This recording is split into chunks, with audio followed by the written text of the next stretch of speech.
Bobby Lashley's match. He was involved in Cedric Alexander and Shelton Benjamin's match also. Is MVP trying to get the band back together? Hurt Business 2.0? Is it incoming? We're going to talk about it and a lot more in today's episode of Wrestle Extra. Stay tuned.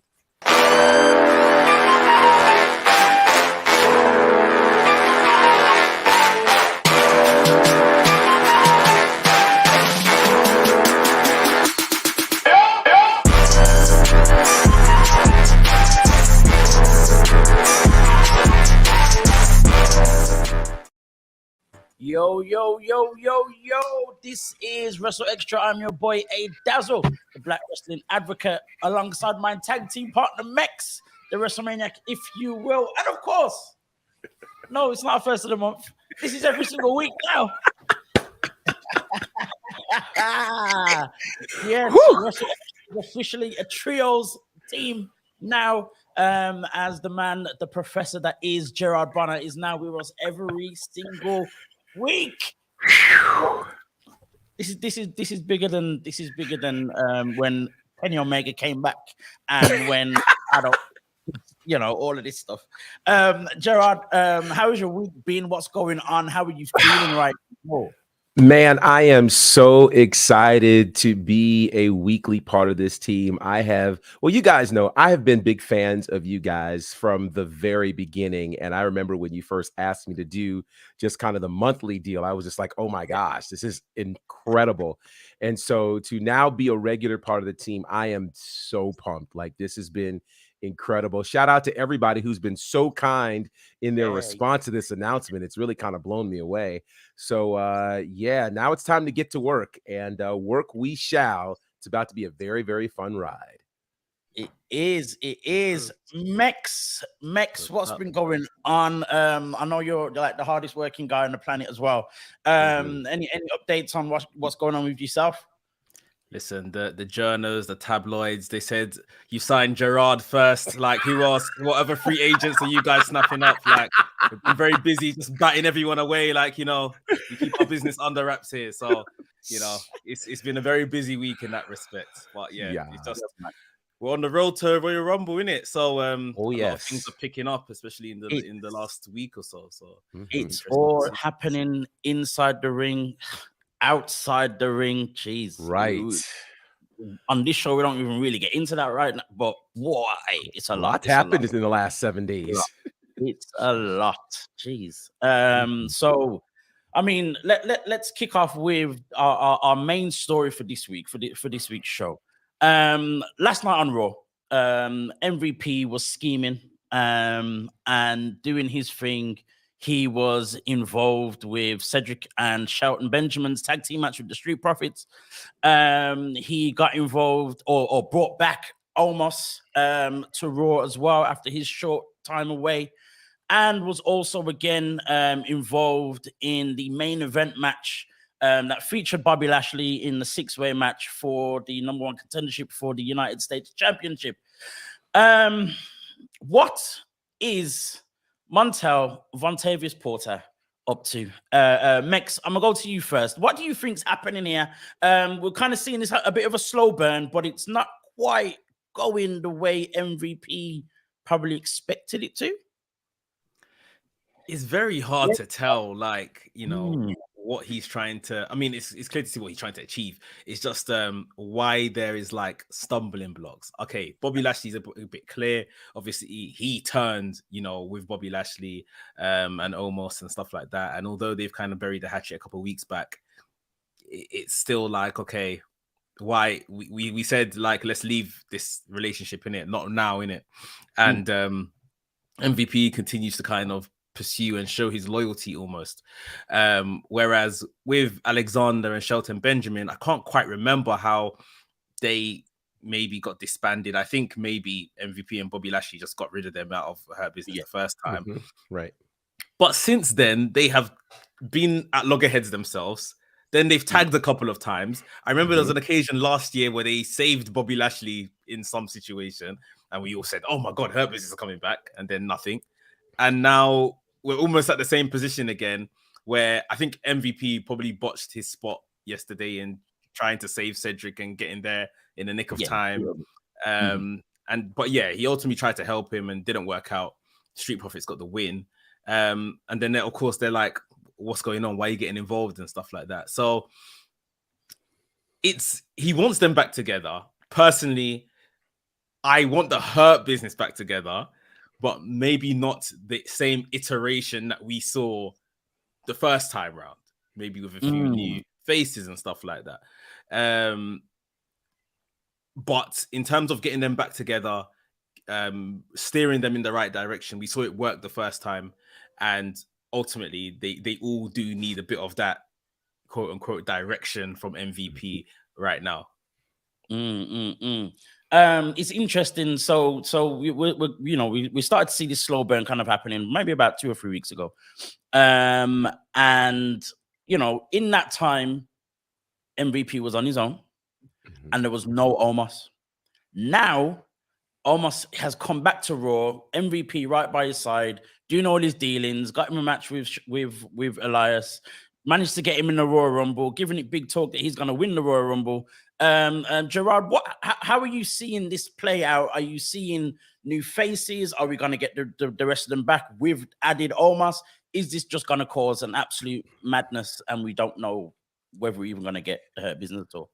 Yeah, I don't think we're getting swerved here. I think we're going to get the Hurt Business. I mean, there were nice little breadcrumbs given to us last night, which included, if you'll notice, when Bobby Lashley first came out, first thing I noticed were his trunks, right?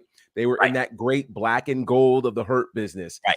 When he first came out, he didn't do the fist pump, that he normally does with his music. And so I was like, oh boy. And then later on he did it, but it didn't have the same oomph to it that it used to have when he would wear the white trunks. So he's also a lot more serious in his demeanor. And I think when he goes back and realizes, wow, the whole thing with Omos and MVP actually helped him win, I think we're going to have a Hurt Business again. I think adding Omos is actually a good thing, because Omos serves as the heavy, kind of like Sid Vicious used to do back in the days of the Four Horsemen. Every faction needs a heavy, right? So he's that guy. Hopefully he's gaining some experience over time. The piece of it that I'm most concerned about is making sure that Shelton Benjamin and Cedric Alexander really hold up their end of the bargain. I feel like we're at the space where Shelton Benjamin certainly is the experienced guy. I don't know if they need to cut Cedric and let Shelton just shine on his own as the experienced one of the group, or if it's just ditch the both of them and add another tag team that has some serious weight. What's interesting to me is Shelton and Cedric have been both battling some more weighty teams over the last couple of weeks, being involved in that WWE Raw #1 Contenders title deal that was happening last week. This week, battling the Street Profits. So it's clear they're trying to get their weight up, but it's going to have to be right, because we don't need just some mid-card random faction calling themselves the Hurt Business right now. We need the Hurt Business that were champions, that were dominant, that were feared. And when you look at the factions that we have in WWE right now, be it the Bloodline, be it, the Judgment Day, right? Whoever's there for the most part is feared. I don't count the OC because they're kind of apart and scattered and all over the place right now. And even when they were together, they weren't really feared. You need to be feared. You need to run roughshod. So if these are tests for Shelton and Cedric, if they can't pass the test, get them out of there. Let's get the right people in there so Hurt Business can be dominant. So I have my own little theory about this. Okay. There was no pun intended at all, as much as Bobby Lashley's taking on there next week. Anyway, yeah. So my thing is this: I think we're going to get a different Hurt Business. I think we're going to get a different Hurt Business. It's not going to be the same four, and that's including MVP. It's not going to be the same four that we had last time. Bobby Lashley's going to be there. It looks certain Omos is going to be there. Shelton Benjamin and Cedric, I don't know. I almost kind of see in my mind. This is me booking this though. This is me booking this now. In my mind, I kind of almost see as they have this little, to and fro with MVP, but then eventually, or almost at the last minute, they get booted off, they get beaten up, blah, blah, blah. And then we get a different 2. So we're going to have 5. So it's going to be, the Hurt Business and MVP. As much as they took on the Street Profits yesterday, I was like, yes. Could he Street Profits? I thought about that. Let's go. Yes. Or could it be the same thing that we've been talking about for forever? Probably not as likely, but could it be, Carmelo and Trick Williams, or either both, or one of the 2? So yeah, I'm kind of, when I was watching that match yesterday, I was like, yeah. And then I saw how it ended, the little argument they had with MVP, and I'm like, and the Street Profits need something to revitalize them in some way as well. I agree. So I'm just like, give me the Street Profit. I would rather have the Street Profits in the Hurt Business than to have Cedric and Shelton. And it's a shame because, as you said, Gerard, both of them, Cedric and Shelton, do need another, kick up the backside, or another push again, and all the rest of it. Shelton's on his 20th year with WWE, or since his WWE debut. Cedric's kind of been doing nothing up until about 3 weeks ago. They kind of do need something like this. Hopefully, if it's not them in the Hurt Business, there will still be some kind of feud to kind of still keep them relevant for a long time. Sure. For a long time, and they go on and they carry on as a team by themselves, and and hopefully do something relatively successful as a team. But in all honesty, if I had the choice, if it was me booking it, it would definitely be Montez Ford and Angelo Dawkins alongside Bobby Lashley and Omos with MVP. I can't even finish saying it. That would just be crazy. Let me just say, Let me just say, I'm here for prospering of Alexander's career and Shelton Benjamin's, but the sentimentality of it, like, I'm past it now. I want to see more Shelton. Give him just showcase matches, like, just crazy, like a running a gauntlet match or something. Like, he can just be in those kind of Dolph Ziggler-esque spots and just be showing how great he is week on week, putting people over, whatever the case is. Maybe send Cedric Alexander to NXT. Let him just have a go like me, buddy. Let him go on his own, and let him just kind of go through the process naturally, sort of thing, like, all over again. Since that seems to be an option now to kind of go take that step back, if you like. These guys, like, I compared it earlier in the Wrestling's group chat, right? That Cedric Alexander and Shelton Benjamin, before they were picked up the first time by MVP, it's like having, a meal that you've left out, or it's in the fridge. It's been in the fridge. It's cold. You've put it through my MVP. You've put it in the microwave. You've heated up the meal. It will never be the same as the first time when it was freshly cooked. It will well said. It will never be the same. However, you can eat it. You can take it. You can eat it, right? But then you haven't finished it. You've left it out again. You've left it out. It's got stale. Now you want to reheat it for the second time. Nah, don't work that way. I'm not here for it personally. Like, I even like the idea of them kind of trying to maybe prove and see if they've still got some chemistry between each other. And then MVP is just like, you guys aren't it. And they bring in the Street Profits as a team that is like the Street Profits right now. Apart from them not doing much of anything, they're firing. Like, Angelo Dawkins is a different man right now. Like, it almost looks as if Montez Ford is just charismatic now, on top of, like, Angelo Dawkins seems to have caught him in the other department almost. You see what I mean? So you have MVP as the manager, you have Omos as the heavy, you have Bobby Lashley as the heavyweight, Street Profits as the tag team. And I still like the idea, and it might be too many, man, of Carmelo Hayes and Trick Williams, and not as a tag team. Like, Carmelo is like the mid-card guy, and Trick is simply just Trick. He's just his guy. I even still think between, the stoic nature of Omos, the eccentricity of Trick Williams, you could have good segments between those two without them doing much of anything on TV as wrestlers. You see what I mean? If you're bringing this back, just rebrand the whole thing. Take out some people, bring some new faces in.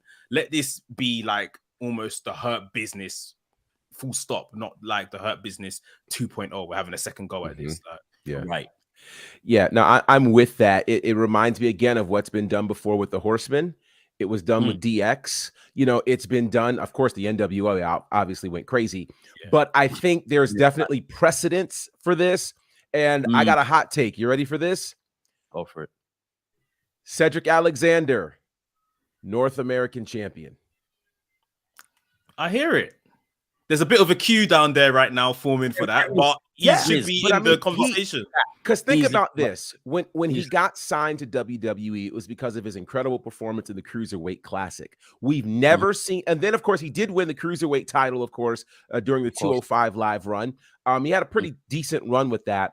But since that, I mean, that is like ancient history. Lifetime ago, yeah. It really is. He needs to be able to go down to NXT, have an incredible run there, become the North American champion while Carmelo wins the NXT championship.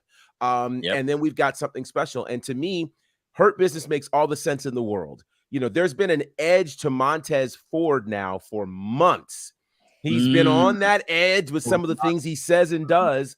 It'd be an easy move. And honestly, I think the Street Profits need that so people will not associate Bianca with Montez. Yeah. That needs to be completely separate so they both can really do what they're here to do. And I think Montez is a natural heel that they just need to unleash right now.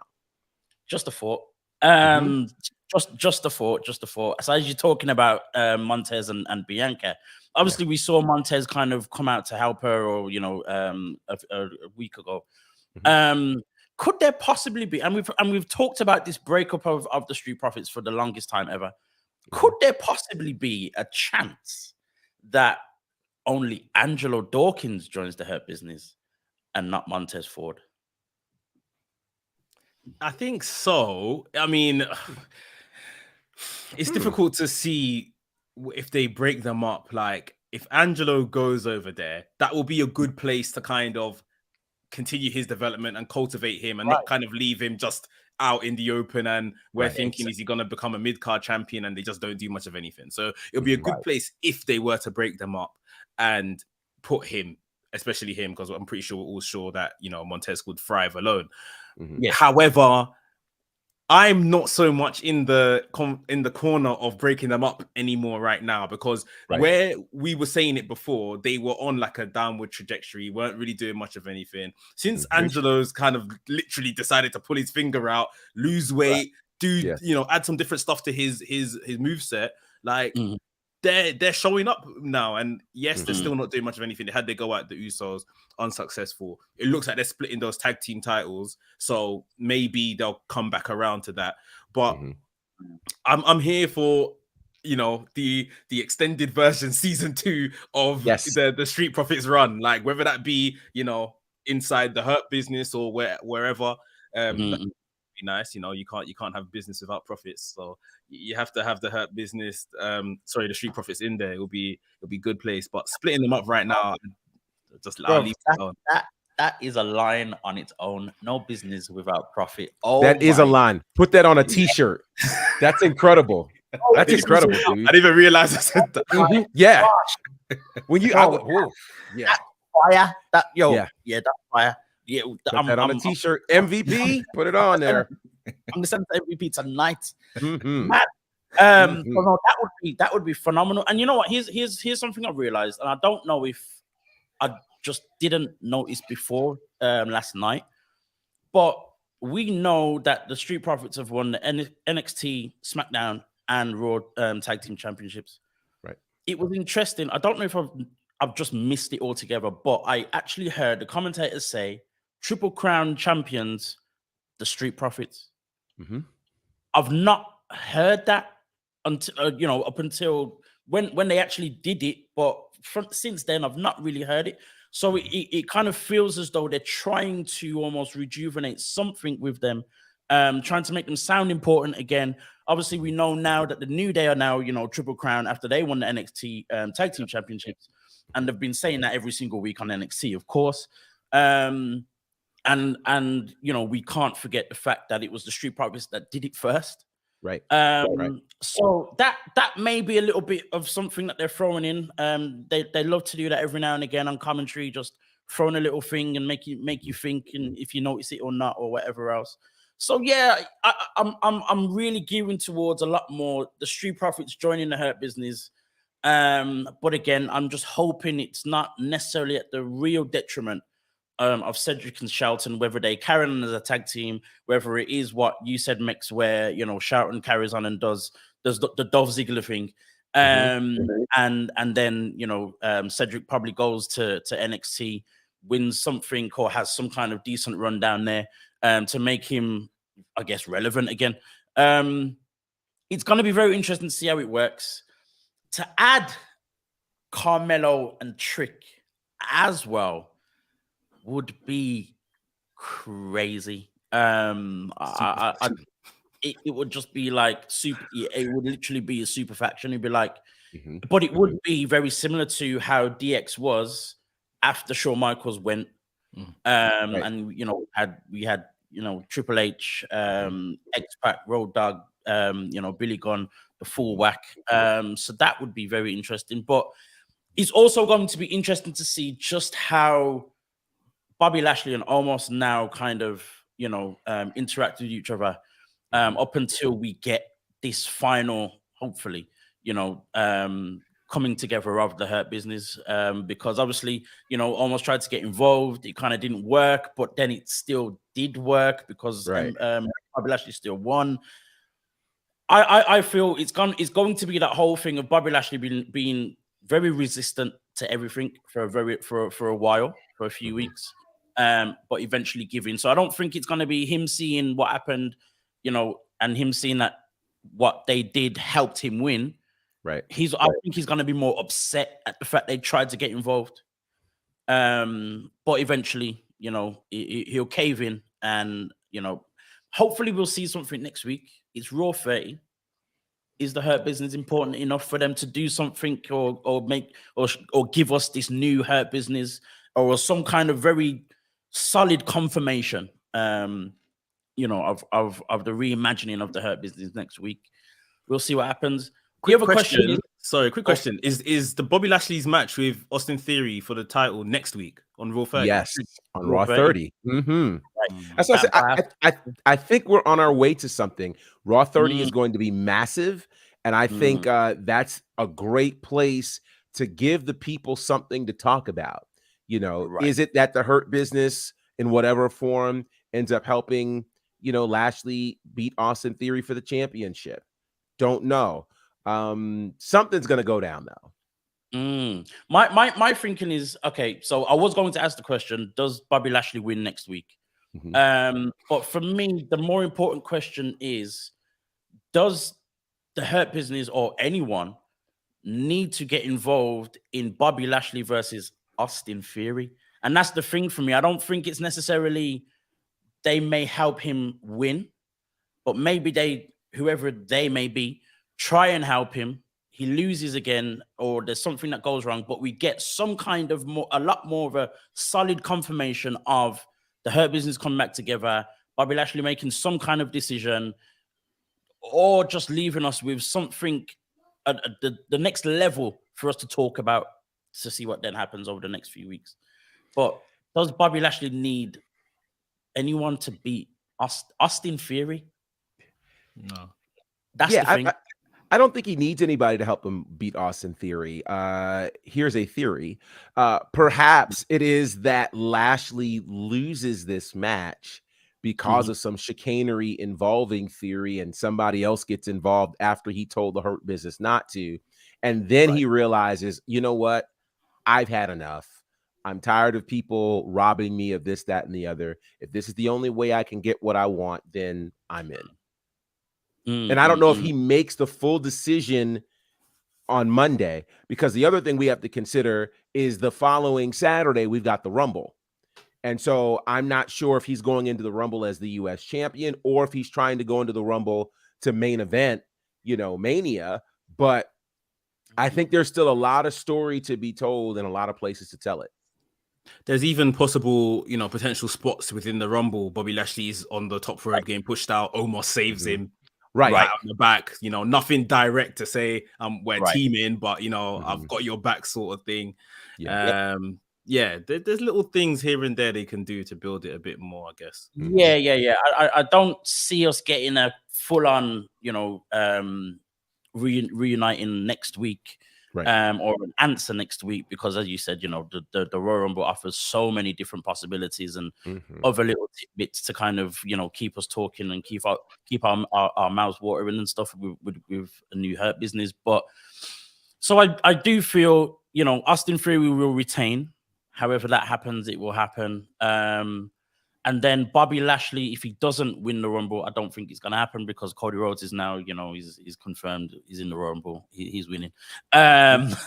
Maybe Bobby Lashley gets very close because of, you know, the Hurt Business or Omos, or, you know, whether it be Shouton and Cedric, or whoever it ends up being. So it is definitely going to be very interesting to see how this one plays out. And I love the way it's happening at the moment, to be honest. It kind of keeps us talking, keeps us on our toes. There's nothing, you know, definite and all of that, but it definitely looks like we're definitely getting something. I don't see it turn out to be like just a non-story in the end of it. So this one's going to be very, very interesting. Moving on a little bit, but keeping with this whole Raw 30, Raw's obviously celebrating 30 years since its first show. Way back in what, 1993? 93, yeah. Right? 93. I think, how old was I? 8 years old. 8 years old. No way. That's mad. That's mad. Max, were you even born? In 1993, I would have been 2 or 3 years old. Wow. Jared, I won't ask how old you were. He was alive. Let's just put it like that. I was alive. I'll say that. I was alive. alive and well. Yeah. So Raw celebrating 30 years. We're expecting this big spectacle. Obviously, we're going to get all these legends kind of making their way back. Undertaker, Ric Flair, a few other faces, and all the rest of it. But we're also getting this acknowledgement ceremony of Roman Reigns. Now, my head being my head, it goes here, there, and everywhere. We obviously had the talk of, you know, the possibility of Roman Reigns versus The Rock for like the last 3 years. Could we see something happen, whether that be The Rock actually appear, or something happen that will kind of set this whole story off at this acknowledgement ceremony? Because the talk is all the Samoan dynasty and, you know, people of old, and Afro and Sika, and we'll probably see Rikishi and whoever else, and, you know what I mean, turn up as well. Could The Rock be one of those guys, Gerard?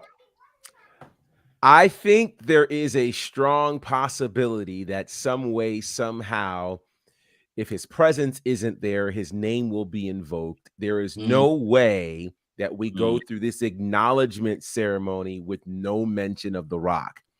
I think they have been extremely intentional and careful to not mention The Rock's name throughout the entirety of the bloodline.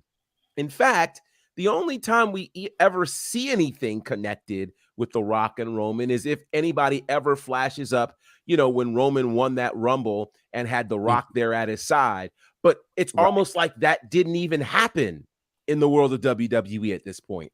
So I think that, you know, it's going to be a scenario. Everybody's come, I mean, from all the generations. I think we might even see, you know, Ava Raine show up, and she might, you know, go ahead and acknowledge somebody. The question is, who will she acknowledge? Will she acknowledge her dad? Will she acknowledge Roman? Roman. But we're going to see. I mean, she might acknowledge Roman, right? And then her dad show up. So I just think that I think they're going to pull out all the stops. Now, there's an interesting piece of irony. I don't know if anybody's thought about this. This is happening in Philly, in the same arena where Roman actually gave the big rub, where The Rock gave the rub to Roman when Roman won that Rumble. Happened right there in that arena. So could it also be the same play? Because listen, if The Rock in any way shows up to this Raw, it's a wrap. It's a wrap. Like, and I think, granted, WrestleMania has already got a bigger gate now than any other WrestleMania ever, and we've not had a match announced. None of these things. I think there's a way to do this where where The Rock somehow shows up, and it still doesn't give us an indication in terms of Roman being champion by Mania, because Roman doesn't have to be champion for a battle for the head of the tribal chief deal to happen at Mania. Doesn't have to happen. So I think there are definite ways to make it happen. I think Roman is in trouble when he sees The Rock this Monday night. It's interesting. Obviously, you mentioned the whole moment when Roman won the Royal Rumble and The Rock was by his side and kind of gave him the rub and all the rest of it. What's crazy is literally only an hour before we even came online, BT Sport actually put up that same clip. BT Sport being the channel that the WWE is on over here in the UK. They actually threw up that clip on their Instagram page earlier today. So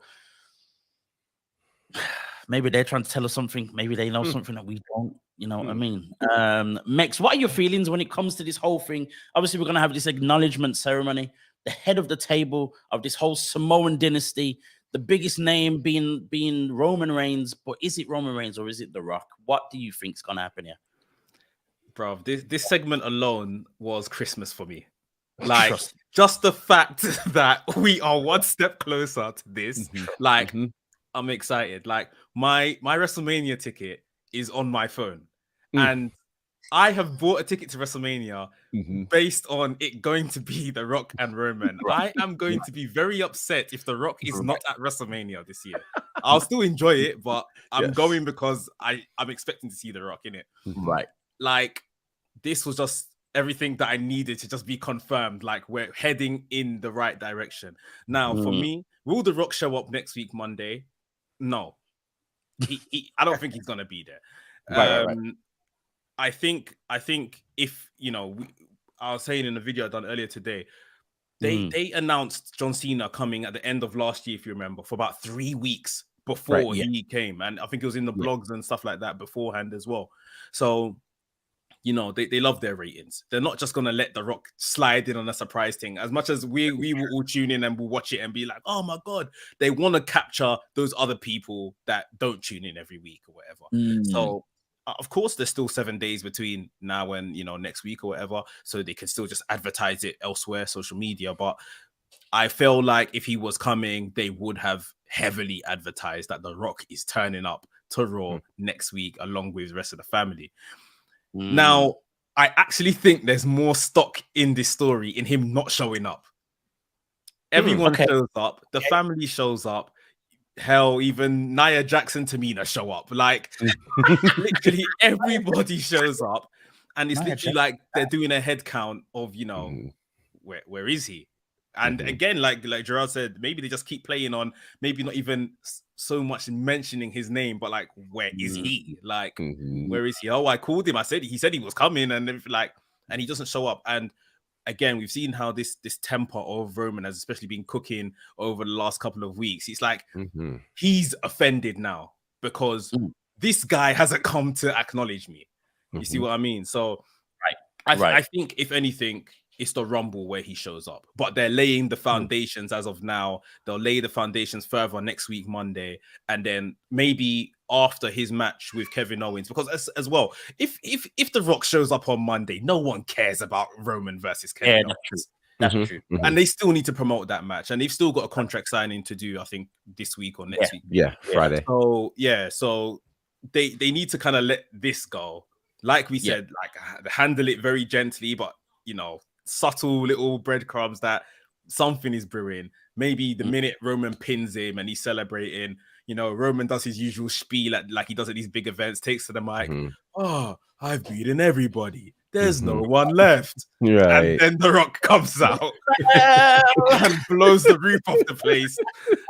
Yeah. And to be honest, I prefer that, because obviously a lot of people have said about The Rock winning the Rumble itself. I beg, please don't do that. No. This would be much better. It's not needed. So yeah. Very true. So given this whole thing now, we've got The Rock. We're all anticipating, and I find it so amazing just how crazy excited I get just at the thought of The Rock turning.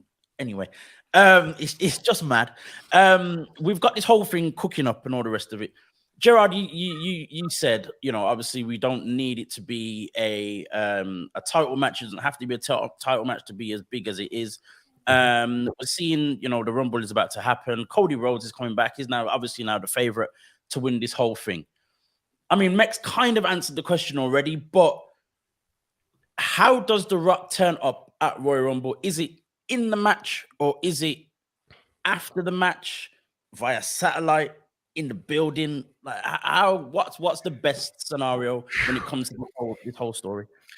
Yeah, if he's going to show up, well, first of all, if he's going to have there's no way that The Rock does video in a massive crowd like Royal Rumble. Yeah. Like, yeah. I think they would want to be able to capture the moment, the pop, all of those kinds of things. So I like the idea that Mex had in terms of Rock showing up in that way, which then makes me wonder if that's how that happens. If it's going to happen that way, then Roman's match is last.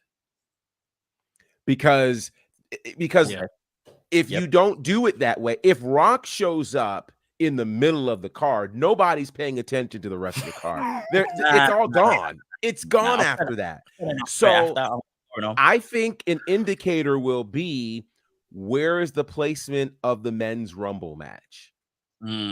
If the men's Rumble match does not go on last and Roman and Kevin goes on last, expect fireworks. Yeah. Expect fireworks, I think that's how it's going to go down. And I think it's safe to say that somewhere between Raw and Rumble, there will be a Rock sighting. Now, here's what I'm trying to figure out.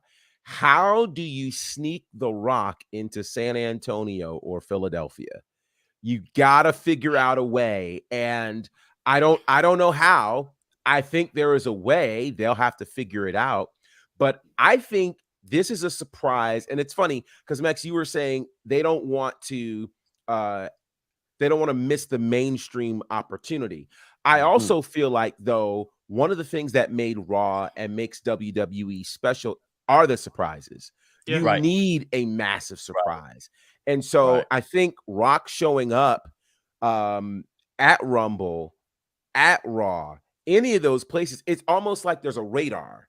Like, okay, I feel it coming. It's on the way. Like, it's going to. But I definitely think the placement of that title match is going to determine whether or not we can expect to see The Rock at the Rumble. And if that thing goes on last, buckle your seatbelts. Just to add to that quickly, I think the surprise on a pay-per-view is fine. Like, I don't think they mind that, but it's the TV. Like, because it's TV, they want the ratings, so that's why I think they wouldn't necessarily do a surprise of that size. But to that end, I think things are changing, and what I mean things are changing is people aren't watching television as much as they used to. They want more of the social media piece. That's right. So if they can capture that moment, because it's been proven, more people will watch the clips of Raw on YouTube and socials than actually watch Raw itself. You'll get literally millions of people tuning into a clip that obviously didn't tune into the whole show. So I think if they can, and they're gonna get as many moments out of Raw 30 as possible. All of these legends showing up, these title matches. So that's why I think, it's the idea that legends are showing up for Raw and none of them are named Stone Cold Steve Austin or The Rock. Yeah. I think there's a surprise brewing somewhere, and that's what my thinking was with this whole thing, is that you're gonna have legends upon legends and all the rest of it, and it's Raw 30. Now, granted, The Rock was always associated with SmackDown and never really Raw. So there's an argument still. But as you said, where there's no Stone Cold at least mentioned, and there's no Rock mentioned, with all these, superstars coming back and all the rest of it, there's potential. There's potential for the surprise. But at the same time, I would definitely rather it be at Royal Rumble. And you know what? Based on the card where this match may be, may not be, if I see Kevin Owens and Roman's match before the Rumble match and the men's Rumbles at the end, I think I might still expect to see The Rock show up at number 30. Now here's another too, but I think that's a possibility. Let's throw out another crazy theory here. One of the reasons why I think Rock could show up at Raw is it ends up proving to be such a distraction for Roman that Roman can't think straight at the Rumble. And think about, can you imagine Roman losing the title to Kevin Owens at the Rumble because he's preoccupied with Rock?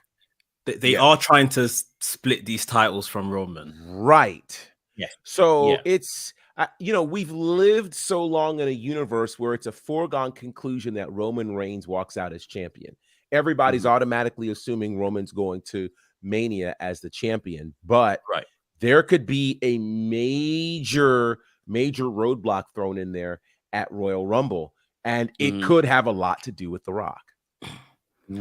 So my theory for Raw/Rumble is I actually think next week Raw is when we see Sami Zayn kicked out of the bloodline. I think they said that it's going to be all. They said it's going to be all generations of the bloodline. All it takes is for one senior to say like, "Who's my guy with the red hair? Like, who's this?" Wow. And if they turn on him, if they turn on him there, then that could be it. And I also think, I don't know if WWE are thinking this far ahead, right? But I think if we have Sami Zayn in the actual Royal Rumble match with the heat he's got right now, people are going to want him to win. If Cody goes on to beat Sami Zayn, Cody could get booed because Cody's just returning. People love him, but Sami Zayn's been entertaining us for 6 months now. Like, I'm thinking they ultimately on Raw take out Sami Zayn so he's not in the Rumble. He's not going to make it to the Royal Rumble. So we can avoid that entire thing and Cody can just go on and win. Because they're not going to want necessarily a Bryan Danielson deal with, people booing. Yeah, you see what I mean? So I think they might need to take Sami out of the Rumble, and this could be a way to do it. And then, like was rumored anyway, at Elimination Chamber in February, you get Roman versus Sami Zayn for the title. Obviously, I guess Sami loses, and then you might see Kevin Owens and Sami Zayn licking their wounds together, and then they go on to WrestleMania for the tag team championships. Interesting. I think that there are so many different ways this whole thing could go involving Sami Zayn as well. Because even if they did something to him or kicked him out, beat him up, whatever it is next week, there is still the possibility he could turn up at the Royal Rumble match, and the crowd gets happy and all the rest of it. Whether he wins or loses, it doesn't really, yes, we'll possibly get the negative reaction towards Cody. Well, I don't think they'll care enough, or we get a thing where Sami is the one that, helps Kevin Owens to beat Roman. There are so many possibilities to this thing. And I think that's what makes this whole thing exciting at the moment. I've never been that guy who is a fan of Sami going directly for Roman. Or Roman title or whatever. I just don't see it happening. It doesn't work for me. I don't care how over he is, how over he gets. It just doesn't work for me. But at the same time, there is more than enough space for him to be heavily involved in that, in the changing of the belts and all that kind of stuff, for being a distraction and whatnot, especially now that it's Kevin Owens involved. Going back to the Royal Rumble match itself, now, obviously, we're very used to the surprises at the Royal Rumble in terms of entrance and all the rest of it. Have any of you two had any thought as to whether it be realistic, maybe a little bit fantasy entrance into the Royal Rumble match? Any thoughts of any surprise we could possibly get? I guess for me, it's still Naomi. She has to return to work. It's as simple as that. Like your annual leave is finished, your holiday is finished, gallivanting has come to an end. It's time to come back to work. and I do hope they've booked her, or they will be booking her in a way that either reflects the time she's had off, or what she's been doing. Maybe you get a bit of a refreshing of a character, and she's treated like a big deal within that division. They're doing some good stuff now. I guess the Bianca and Alexa Bliss story has been going on, but will probably conclude at the Rumble. Rhea Ripley seems to be in like some, what did they call it with the airplane? Like that's a holding pattern, basically. Waiting for her opportunity to kind of arise, which it will. But yeah, just not doing much of anything within the women's division anyway. And then Bayley and Becky are kind of giving us, just their own kind of excellence away from the title sort of thing. And the SmackDown side of things, I think we mentioned this last week. Charlotte looks like she's in something right now with Sonya Deville, but for sure that's not going to be like a WrestleMania program or anything like that. And yeah, in terms of other big things for them to do at WrestleMania with Charlotte, unless, like we said again, it's an Asuka return, or I can't see Ronda getting back in the women's picture, or unless they want to crown someone new like Raquel Rodriguez, then it's bring Naomi back, because that's ultimately where she left off, right? Like we mentioned. So yeah, I want to see her come back, and I think there's some good stuff there for her if she does come back as well. Yeah. Gerard, any thoughts of any surprises? Anyone kind of coming? Anyone new? Anyone coming back? Yeah, I'm definitely on the train of Naomi coming back. I still, like I said before, I think she's got to win this. If she doesn't win it, it's got to be final 2, final 3. In the Rumble, there's no way that you have her doing again the whole Kofi highlight reel. Let me figure out all the cool ways I cannot get eliminated. No. She comes in, she wins this thing, or she's top 2 or 3. I would like to see the return of Mickie James. I mean, she just won the Impact World Championship and showed up last year in the Rumble. Her showing up this year as the women's champion would be bonkers, because they actually could pull it off as a surprise instead of announcing it like they did last year. So I think that would be something that's wild. That's very, very different. In terms of on the men's side, they're probably going to have some NXT presence in there. I wouldn't be surprised to see Carmelo Hayes in there, which would be very, very interesting and fun. Trick might be in there. That would be fun too.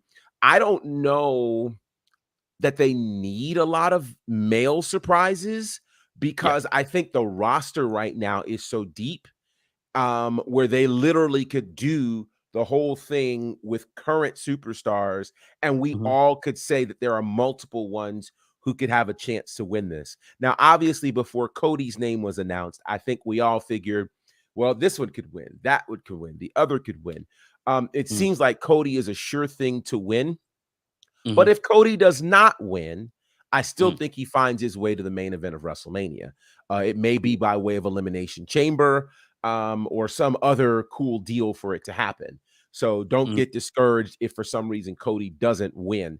But if Cody doesn't win, I think that opens the field wide open in terms of who could be that person. Could you imagine Lashley winning? That would be the shocker of the year. If Lashley wins the Rumble, we'd be losing our stuff. Are you kidding me? That's a long shot for sure. But listen, if Lashley wins that Royal Rumble, just be ready to go online there and then, because we'll have a we're going on live immediately. Emergency summit. Me, live reaction. Yeah. It'd be think about it though. I think he needs a big moment though. Last year he won the WWE title against, Lesnar. So I think here's my thought. I think Triple H, it's his first Rumble. And amid all the craziness that's been going on in WWE, he needs something to make this, and last year's Rumble, which was a botch, for this one, he needs to make it stand out. He needs to do something where we'll all be talking. And it's either going to be Cody or a crazy moment like Lashley winning the Rumble. Wow. You know what? As crazy as it sounds, it doesn't actually sound crazy when you think of all the stuff that Lashley's done in the last 2 years, how they've been keeping him strong and all the rest of it. The way he's going on at the moment, I've never known a man to be so passionate about the United States Championship in all my life. Right. They've got him doing that as well. They've had this 6-pack challenge for the United States Championship. They've kept it very relevant. Seth Rollins held it, all the rest of it. So there's still this strong possibility that it could actually happen. I think the reason why we're not seeing and Lashley still hasn't faced Roman Reigns. Correct. Exactly. And I think the reason why we're not seeing it as a possibility simply is because of Cody Rhodes, if I'm very honest. If there was no Cody Rhodes, I think we'd be realistically thinking Lashley could win. If not one of those two, the only other person I can think of is Yes. Trust me, because if that man wins the Royal Rumble, I'll be just as happy, if I'm honest, if it was Lashley. I agree. I think he's just on a different level when it comes to wrestling at the moment as well. He has been for a very long time, but I think he's just in a different. And again, he's the other thorn in Roman Reigns' side. So as much as we say Lashley hasn't faced Roman, we know what Seth Rollins can do to Roman and what he does to Roman mentally, as well as physically as well. So, and he knows him very well. So there's that. Any surprises? I mean, there's been talk, and I think it will happen. Booker T is going to turn up. Booker T is going to lead match. That's gonna happen. I'm almost certain that's gonna happen. Especially now that he's obviously with NXT and he's there every week as well. I think he's gonna turn up and do something. One other thing that I was going to predict, I'm kind of glad I didn't now, but one of the things I was gonna predict at the start of the year was Moose coming to WWE. I don't know if it's gonna happen now because he's kind of turned up again in Impact. He did, I think he lost his last match. It was at Hard to Kill. But that was only for like the Digital Media Championship, I think. So I think I'm still hoping at some point, it might not be at the Rumble. I think at some point Moose will sign with WWE before the end of this year. So speaking of Moose, I did go to the Impact tapings after Hard to Kill. And I won't give everything away, but I will say Moose is involved in a 6-pack challenge for the #1 contender spot for the World Championship. Okay. I'll say that. He's been there. He's been there. Which may or may not fuel your theory. Okay. Yeah. Moose at the Royal Rumble. Oh. No, that would excite me. The only other person I can think of, any kind of surprise, it wouldn't be the biggest. I don't think it would work now. Last year would have been perfect. Possibly JTG, but that's possibly. I don't think it would be a big thing. I don't know what it would then achieve, to be honest. Even in the long run, if he stays with WWE or whatever else, not too sure at all. But yeah, the Royal Rumble always kind of excites me. It's always my birthday. It's on my birthday weekend as always. Nice. I get excited for that. So we'll see what happens with that one. We've still got a bit of time to talk. And it's nice actually, because as much as I didn't mention this to you guys before we came online, a post that I put up in the week blew up way bigger than I expected it to. And I'm showing a bit of representation right here. I put a post. Obviously, we've been talking about Mercedes Moné turning up in Japan, and that being the big thing and creating the history that it did. But alongside that as well, we've also had 3 or 4 other ladies in Japan, African American females, 1 Black British female as well, Aisha Raymond, who's been in Japan, for a very long time. She was away for a few years, went back last year.